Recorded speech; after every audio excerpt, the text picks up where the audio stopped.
La colla Rei Barbut de Castelló celebra els 40 anys amb una exposició al hall de la Diputació, al voltant de l'obra Tombatossals que Josep Pasqual Tirado va crear en els anys 30.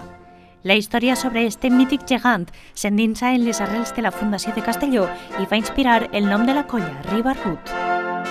Un dels actes que tenien molta il·lusió i moltes ganes d'ensenyar-lo a Castelló és ensenyar tot l'univers mitològic del Tombatossals. Tot el que tant pintors com autors, com colatges, significa el Tombatossals en Castelló.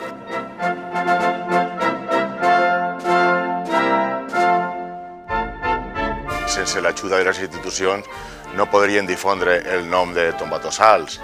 Per tant, sempre estem agraïts a la Diputació, que a més és veí nostre, de plaça. Des del meu punt de vista, de l'aficionat a la lectura del Tombatossals, destacaria la força, la capacitat de lideratge, també la humilitat, l'amor per la terra.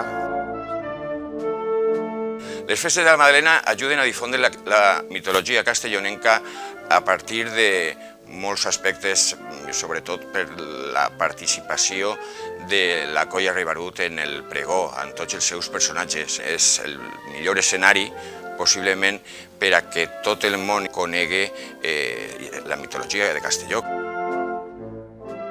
Rei Barbut per nosaltres és, en primer lloc, un sentiment de respecte a Castelló, a les nostres tradicions, a la nostra cultura.